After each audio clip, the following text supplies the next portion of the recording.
Welcome back to another episode of the Bigger Than Me podcast. Here is your host, Aaron P. In a million years, I did not believe that I would ever have the opportunity to sit down with a man who's so thoughtful. He's been an inspiration to this podcast. I listen to his interviews, study it, try and learn from it, try and improve from it, and figure out how I can become a better interviewer. My guest today is the great Ariel Helwani. I have the pleasure of sitting down with the man, the myth, the legend, an individual I find inspiring on a weekly basis, Ariel Helwani, the king, the master of journalism within MMA and all combat sports. Ariel, thank you so much for being willing to do this. Would you mind introducing yourself? I know it's great to be here. I really appreciate it. Thank you for the kind words, Aaron. I know we've gone back and forth for quite some time, and I'm glad you were able to fit me in your very busy schedule. So I appreciate it, and I was just kind of testing you because I just sort of sprung this availability on you, and you were ready to go like the pro that you are. So thank you very much. It's great to be here. I always have time for the GOAT and always willing to make sure you put me on my toes because I want to make sure that I get my questions right. But you're a person who just goes into interviews ready to go. It's all in your mind already. So you're putting my skills to the test, and I can't thank you enough for that. First, I'd like to thank you because throughout the pandemic, that's when I discovered DC and Helwani, the show. And it was a very dark time and a lot of uncertainty. And your show got me through it and made me an absolute fan, obsessed with MMA as a consequence of the work you and DC did. So I first want to thank you for that. Wow. Thank you very much. So you weren't a fan before that?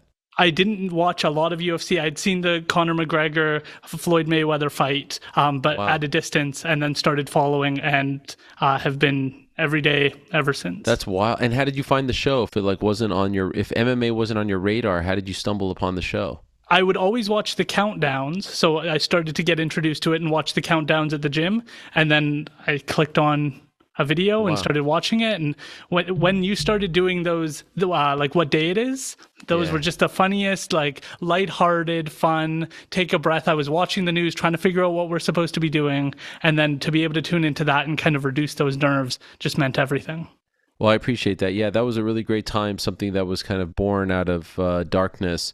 And I'm so thankful. I wish that we could have done it longer. Who knows? Maybe in the future we can reunite.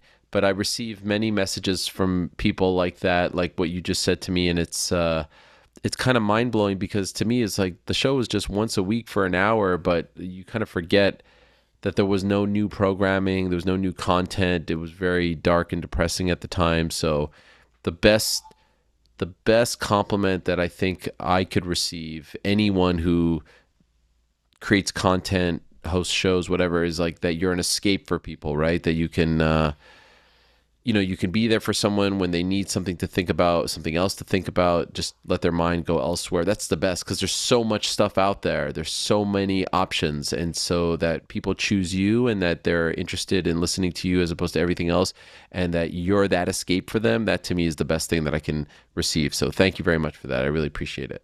The other piece to that, though, is I find that you're so thoughtful about how you develop storylines and how you add those tidbits in that keep it fresh, keep it exciting for people. When did that become something that you knew something you cared about, something you were interested in, is always having like a new facet, a new approach to the show and keeping people excited and engaged? I think, and thank you for that, I think that the reason why I do that or I feel strongly about that is because I consume a lot of content, right? I listen to a lot of shows, I watch a lot of shows, and I know what connects with me. And I always feel I'm a very passionate person. I'm a very emotional person. I'm a very sensitive person. And I always feel like if I'm not emotionally invested, if my heart doesn't feel something when I'm watching this, when I'm listening to this, then it's just noise. It's just crap. And so I try to get people to feel about my content the way I want to feel about other people's content.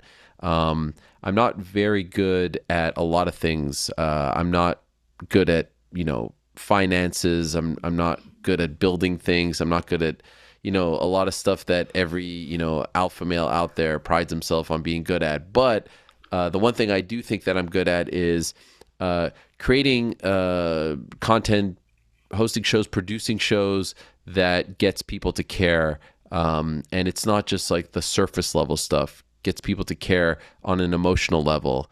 And I think that's very, very important. That's why on my shows, I don't focus too much on the X's and O's, so to speak, because I'm not an analyst. I'm not a fighter. I've never done it before, and it would be disingenuous of me to do that. But if I can shed a light on who these people are, what they're all about, what they've been through, what their motivations are, things like that, like they're people, their backstories, I think that I'm doing my job as best as possible. And that's ultimately the stuff. Like at this point, there's so many fights and they're kind of blending into each other, but it's the characters, it's the personalities. That's the stuff that keeps me coming back for more.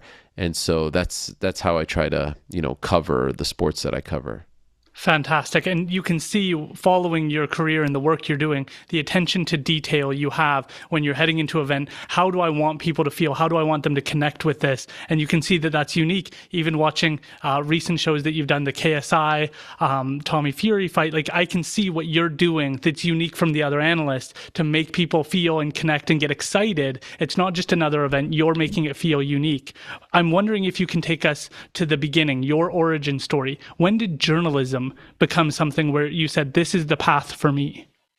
Well, I was always a huge sports fan, loved sports, and I always loved consuming sports content, whether it was magazines back in the day or TV shows. Obviously, podcasts and the internet weren't a big thing, but I do remember when the internet first came to our house in 1997, and I was like, wow, this is unbelievable. You could go to NBA.com and look at NBA videos whenever you want. This is amazing. But the real turning point for me was I was in the 9th grade. I was in English class in Montreal, and I was supposed to be reading something, but instead I was reading Sports Illustrated. I subscribed to Sports Illustrated since I was a little kid because I loved sports, and in particular American sports. So like when my family would go on a trip to New York or Boston, I would watch ESPN on loop. I would watch SportsCenter on loop because I was like, wow, I always loved the NBA and the NFL, and those sports weren't really covered as much in Canada on TSN. Sportsnet came afterwards. They focused a lot on hockey, and I didn't love hockey as much. Anyway, I was reading this Sports Illustrated, and they were breaking down the best schools in America for X, Y, and Z, for all different things. And there was a little blurb that stated that Syracuse University was the best school in America for sports broadcasting. And I remember thinking to myself, like, wow, you could go to school to be a sports broadcaster, to learn sports journalism. That's unbelievable. And they had a list of some of the famous alumni, guys like Bob Costas and Marv Albert, who were two guys that I really looked up to. And I remember like a light going off in my head. I need to go to this place. This place sounds amazing. And so that was 9th grade. And then I had a few more years of school. And by the time I ended up going to Syracuse, and that's kind of where it started for me. But what was interesting was when I got to Syracuse, for the first time in my life, all the kids at the school all had the same dream that I did. The kids in my program at Newhouse, when I was growing up in Montreal, no one really wanted to be a sports journalist or a sports broadcaster. And so and I've always been a bit of a lone wolf. I like to march to the beat of my own drum and be different than everyone. And so when I got to Syracuse, everyone wanted to be the next basketball, baseball, football broadcaster journalist. And so that's when I really decided that I would go down the combat route because I loved combat sports, and no one was really, talking about it there. What makes a great journalist from your perspective?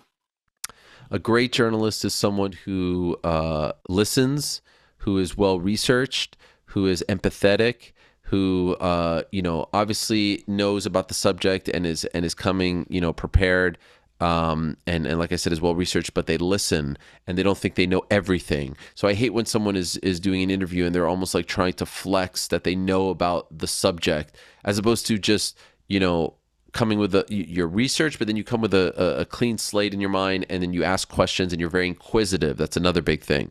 But as far as like interviewing is concerned, to me, like you have to listen. Listen is number one. A big pet peeve of mine is when someone comes with a sheet of questions and they're just like rifling off questions and they're not listening to the answers. They're just waiting for that, interview subject to stop speaking, and then they can chime in with their next question. That's very bad. So you have to be inquisitive. You have to listen. You have to ask proper follow-ups. You have to be well researched. And you have to, you can't cut corners.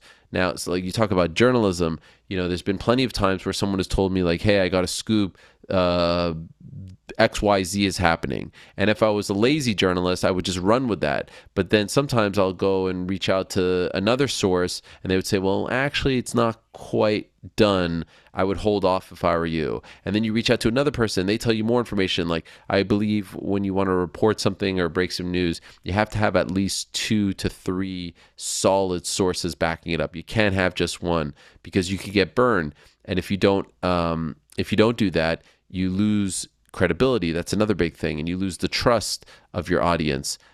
These are huge things. If they don't believe what you are saying, what you are telling them, what you're reporting, then you're not worth anything. I remember learning about a broadcaster named Walter Cronkite back in the day, and his moniker, if you will, was that he was the most trusted man in America. And I just thought that was incredible. He used to host the CBS Evening News, and he's one of the all-time great news anchors in the history of television. And the fact that the whole country trusted this man, when he said something they knew was true, to me is the greatest compliment.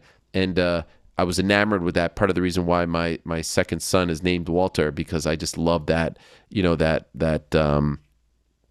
that credibility that he had and the way people spoke about him, and just how strong and like how dependable he was. So all those things come to mind when I think of what makes a good journalist. I'm wondering about how you think people develop sources over time from your perspective. Is that just building good rapport with people and then working towards that? What strategies to build that kind of relationship where people have that kind of trust? Because as you're sort of describing, trust seems to go down over and over again.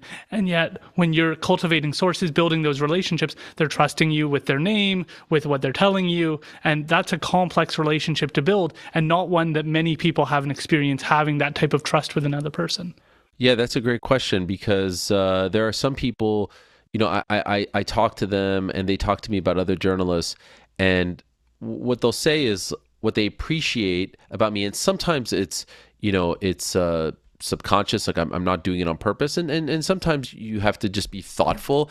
The main thing that sources want is that they want to be treated like human beings, right? So if I just hit someone up consistently just to get information, just because I'm trying to get something from them, they're not going to want to help you out. But if you remember to wish someone a happy birthday, if you remember to ask about their family, if you remember to check in, if you remember to call or text without wanting anything at all, that goes a long way. You have to treat people, and it's not like I'm calling and saying happy birthday or checking in because ultimately I want to get something, but it's like the same way you can't look at a source as someone who is just giving you something that you're going to take from. You have to look at them in a way like a colleague or a friend who you're just trying to have this like respected relationship with them.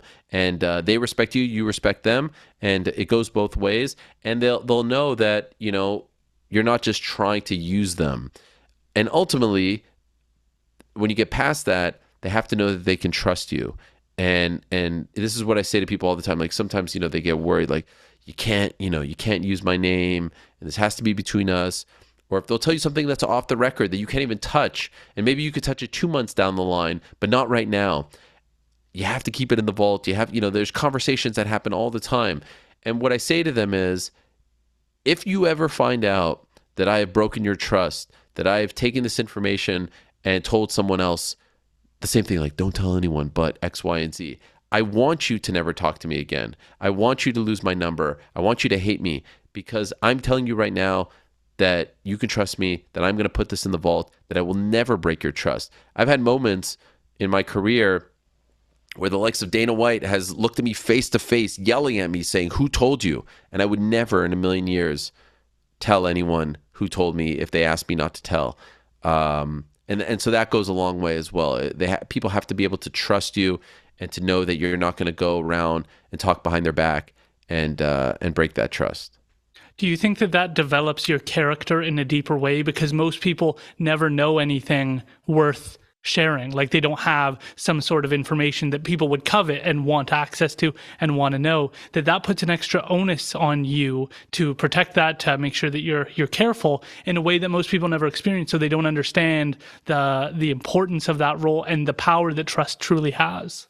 Yeah, no, for sure. It's definitely very important, and it's not something that is needed in everyday life, in every walk of life. But in this particular job, like if you don't have that trust and that credibility, and that like that relationship with the people that you're dealing with, I mean, it's not exactly the same, but to a degree, it's also the same. Like I ask people to come on my show all the time, and I'm asking them for their time. So I'm taking from them. Now you could say like, oh, they're having a platform, but like, let's be honest, more and more fighters have their own platforms and they have social media and they have YouTube. They don't have to come on my show, but they do it because I think they know that I will treat them fairly, that they can trust me, that I won't blindside them, that I won't be disrespectful. I won't take up too much of their time. You know, usually the interviews are like 20, 30 minutes unless they're in, studio.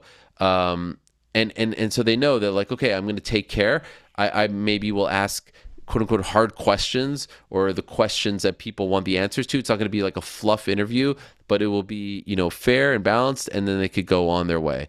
And so that comes with it as well. That's a different, level of trust. But it's under the sort of same umbrella. And so, yeah, it's something that I'm very, very proud of, that I've never broken that trust, that I've never had someone saying, I told you this and you backstab me. I'm going on, I started this, on a professional level since 2006. So it's, we're approaching 2004, which is crazy, 2024, which is crazy to me.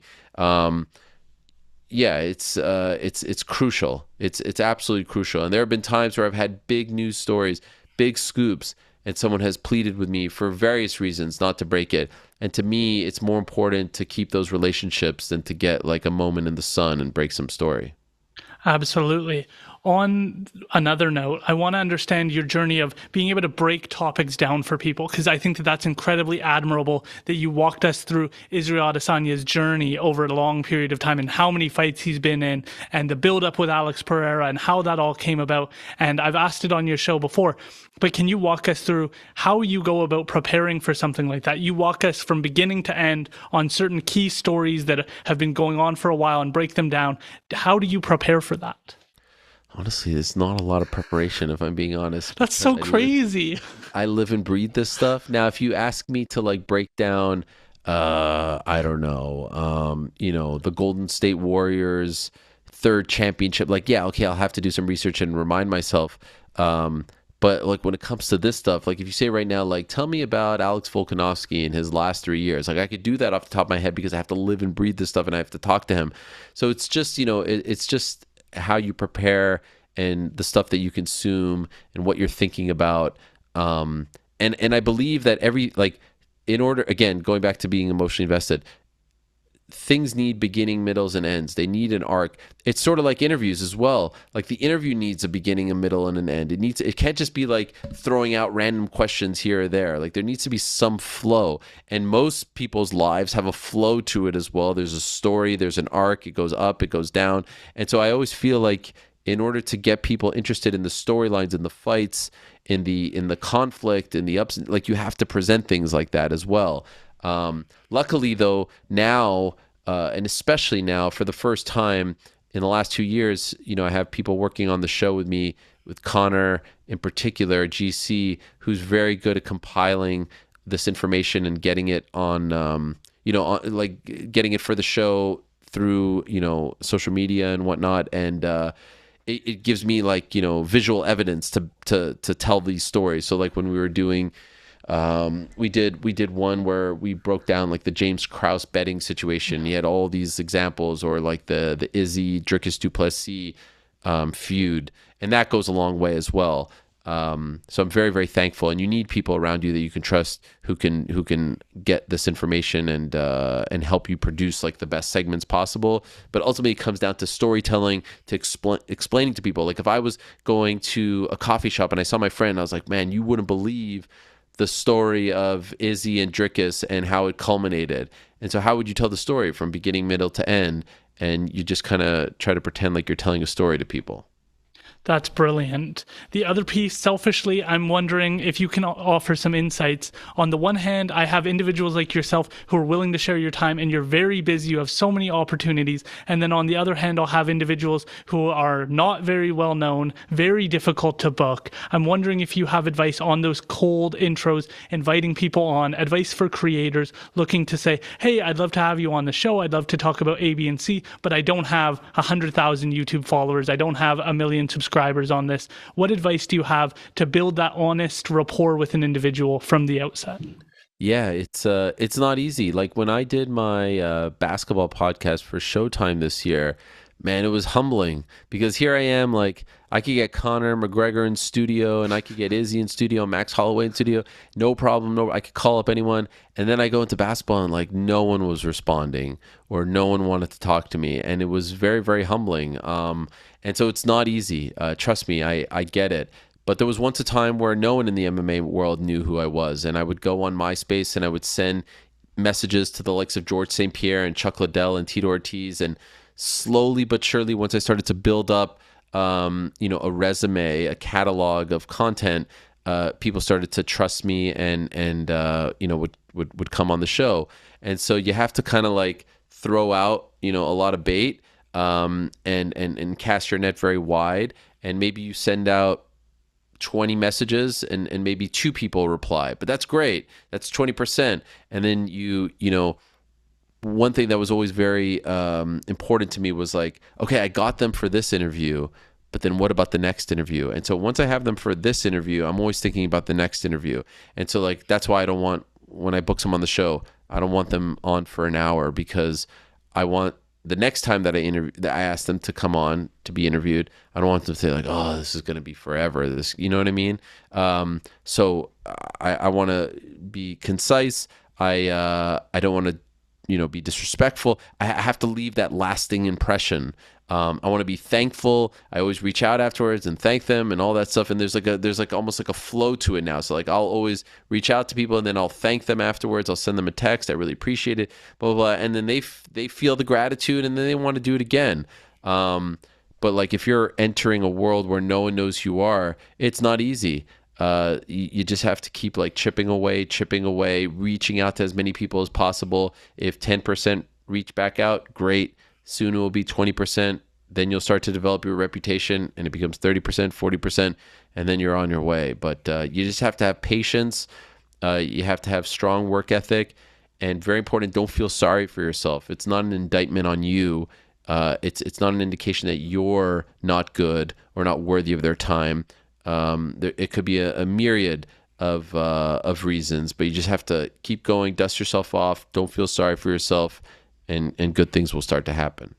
I'm a student of your style of interviewing, and correct me if I'm wrong, but your initial interview, oftentimes, I'll use Lupi Godinez as an example. Your initial interview is like the backstory.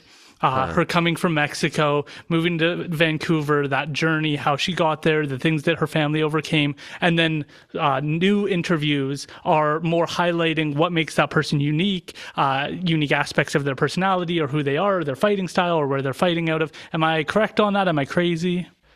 First of all, there's a few things that you're not crazy about, but yes, you're 1,000% right. It kind of blows my mind that you even pick up on that. Even you using words like "correct me if I'm wrong," I use that a lot as well. So yes, I see a lot of similarities. Even your tone and your demeanor and your approach to the interview is very thoughtful and empathetic, which I appreciate very much, and dare I say, reminds me of myself. So kudos, and I'm a big fan. But yes, that's 100%. If I'm introducing a new character to the audience, I want to learn about them. I want us to get emotionally invested in what they've been through, but I don't have to do that interview the next time. So now the next time they come on, it's about like what they've just accomplished and where they're going from here, and maybe how life has changed since we first met. It's a lot of fun to meet someone for the first time on the show and learn about their background, their trials and tribulations. And now you feel like you've developed a rapport, you're friends, so to speak, even though you're not friends, but like it's like you just had like a 30-minute coffee with them. And you hope that the audience feel the same. And now they want to watch their next fight. and I have no skin in the game. I'm not promoting their next fight, but now you want to get on that journey with them, right? And so then when you check in with them again, you're well versed into, what they've accomplished, where they've been, and where they're going. Okay, so this is what you've done to me. I am so emotionally invested in these fighters' journeys, and I find certain people have such inspirational aspects, like Cory Sandhagen's love for true mixed martial arts, like the genuine passion. When you talk to him, I remember exactly, I was in Souk, BC on a vacation with my partner listening to that interview. I can remember exactly where I was because I was like, this is so profoundly deep, his connection with this sport, and he doesn't view it the same way Sean O'Malley is, and they have different perspectives, and that's okay, but his mindset is so traditional and protective over the honor and the relationship with self-improvement and self-development. That was admirable. Then recently you've been talking about Alex Volkanovski and how he's at the top right now for you because he does exactly what he says he's going to do, and he gets in there and he invests himself 100%, and when he says something, you can feel that he really means it. Like, he's not joking around. He's not saying it to just pump up the fight. He truly believes he's going to go in there and take care of business and then go and fight again come January, which is just incredible. So I'm wondering, what do you see inspirational about fighters, and what are you able to take from their journeys? Obviously, you have a life. How do you take away from what they're going through and learn from their journeys? Their courage.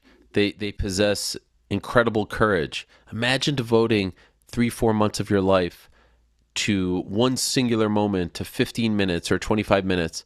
The world is watching you. You're essentially naked out there. You can get embarrassed. You can get knocked out. You can get injured, or you can change your fortunes, your life's, your trajectory, your family's future, all that stuff with this one moment. But the immense pressure that they're under, they have to cut the weight, all that stuff, and that just takes incredible courage. I don't possess that courage. I don't possess that DNA. I can't do that. I can't devote 4 months to 15 minutes. I would crumble under that pressure.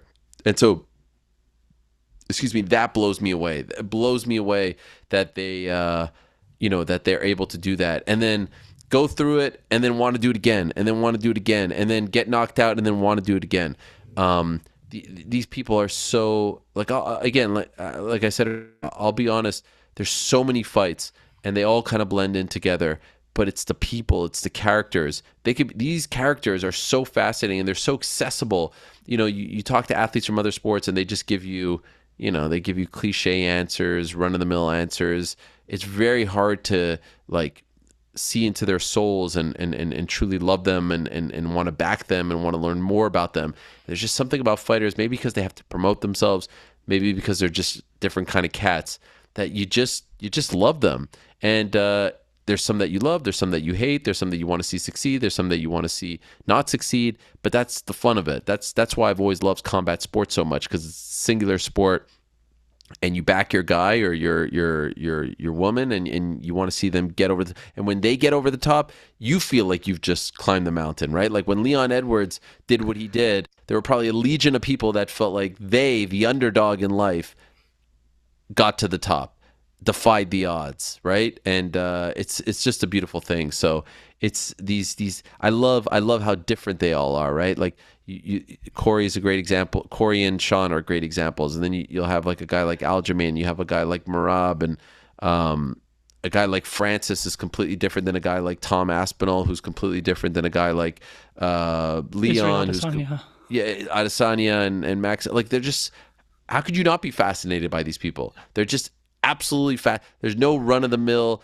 cliche stock answers. Everyone is more interesting and different, and there are some interviews that are not as good as others, but like, look at Mike Perry. Like, what a character that guy is. Like, where does that guy exist in any other walk of life? And we get to just talk to him all the time. It's a tremendous privilege. Would you say that the depth of how fighters think about things is increasing? Because obviously I haven't followed the sport for as long as you have, but when you interview Israel Adesanya, it is incredible to hear how he thinks about things, how he sits with things, his process for going through a loss, how he overcomes it. Like, that person just seems to get deeper. And then we start talking about Alex, and all these people have like a depth to them that I don't know, maybe it always existed. What's your thoughts on that? No, I mean, you're 100% right. And there are some fighters who are a little more thoughtful. Like, Izzy is a very thoughtful guy. So one thing that I love that he does when you ask him a question, he goes, good question. And then you could tell that he's actually like thinking about it. Eugene Behrman, his head coach, does that as well. Like you ask him a question, he'll give you like this dramatic pause for 10 seconds and really think about the answer. I love that stuff. I can't get enough. Like that is like drugs to me, like if I could sit there and talk to people like that, and you feel like you're getting something out of them, and you feel like you're challenging them, and you feel like you're asking good questions, and it's not just run-of-the-mill stuff. There's nothing better. And I love asking about like their feelings and their anxieties and their nerves and their doubt. I love that because a lot of fighters have that. They possess that, but then they're able to overcome it. Like when I hear that GSP, would get so nervous that he would throw up before his fights, and he would look at himself in the mirror and say, like, you're not worthy of this. You're not good enough. What the hell are you doing here? And then he would go out and perform the way in which he did. That blows my mind. Like that shows that we can accomplish anything, and that you can beat your mind. So it's all very inspiring. And ultimately, we're talking to fighters who go into a cage for the most part, or a ring, fight each other. But these are things that could be applied to everyday life.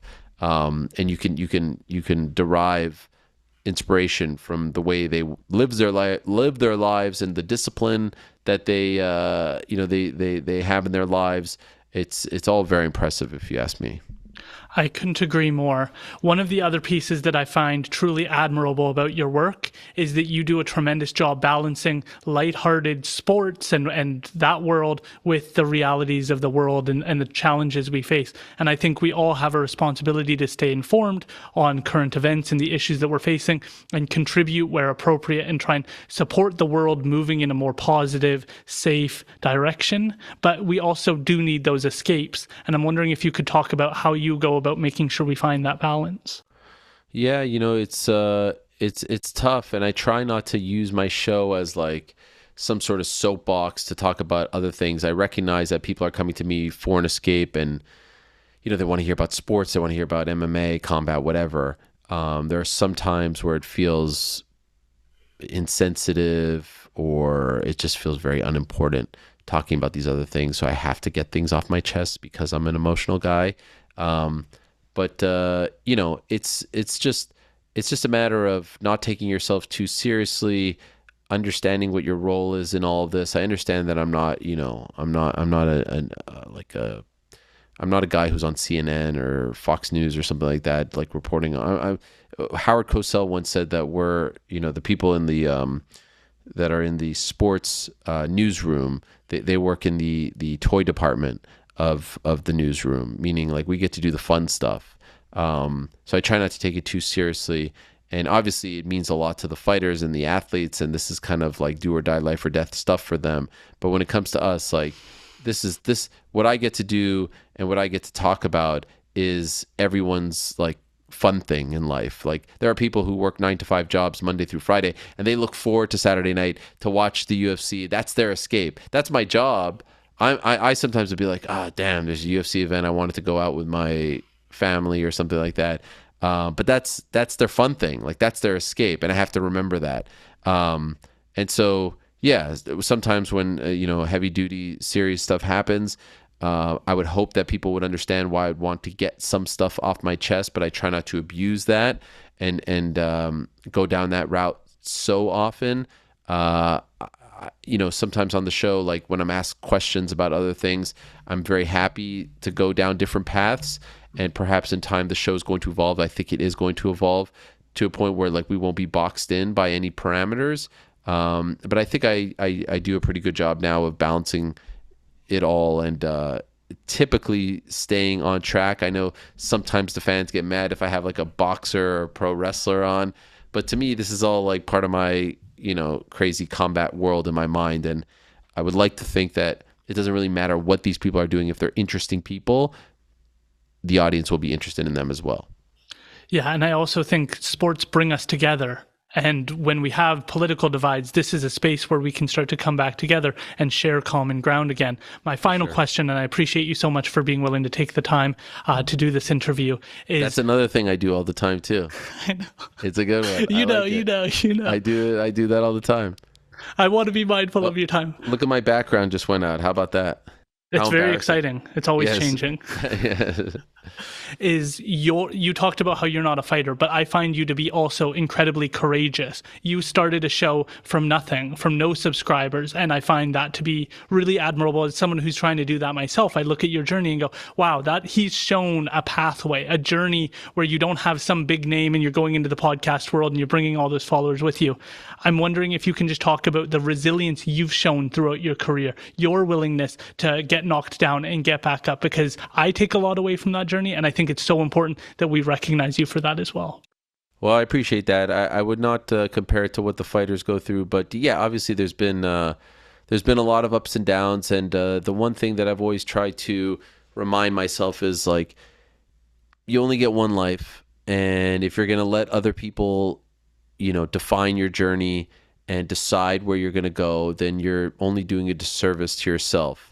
And so if someone's going to be a roadblock, if someone's going to try to deter you, if someone's going to try to change your trajectory or something like that, who cares? Just dust yourself off, get back up, keep on fighting. I don't know. I don't know if it's something inside of me. I don't know if it's just the way I'm wired. Like I've never wanted to let other people decide what was going to be my destiny. And obviously there's been some twists and turns and things that you don't expect initially and all that stuff. But I just never felt sorry for myself, even when like things were really, really bad. Don't feel sorry for yourself.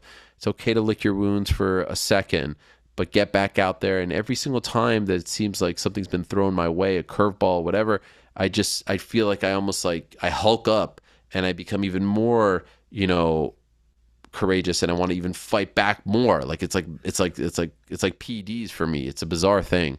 And so I enjoy that. And I know that there's some people who try to take advantage of that and push you up against a wall and try to, make you doubt yourself and all this stuff. But it comes down to two things: remembering that we only get one life. You never want to be 80 years old looking back and saying, man, I should have done this, I should have done that, I regret this, I regret that. That's number one. And number two, just don't feel sorry for yourself, because ultimately no one feels sorry for you. There's people rooting against you. There's people who want to see you, falter, rooting for your demise. Who cares? Screw those people. Dust yourself off. Get back out there, because for every person that's rooting against you, there's more than likely 10, 20, 30, 100 people who are rooting for you. And it's very important to, to prove those people right and to prove the others wrong. So, that's just always been my approach. And, life is a funny journey, and there's always ups and downs. But if you accept that and you're ready for that, I think that you can conquer anything. Ladies and gentlemen, Ariel Helwani, not just the man in MMA journalism. He's taking over combat sports. He's taking over sports journalism generally. I can't thank you enough for being willing to do this. So motivational. I need to get to the gym and go work out after an interview like this. Well, I appreciate it very much. Keep up the great work, great questions, great research, great demeanor, great everything.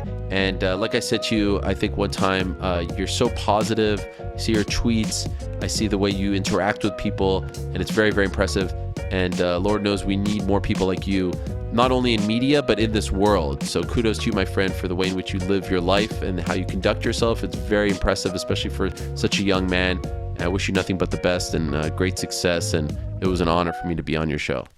Well, I can't thank you enough. Go follow him on Twitter, follow him on YouTube. He is putting out amazing content, so motivational, and I'm so grateful. Thank you.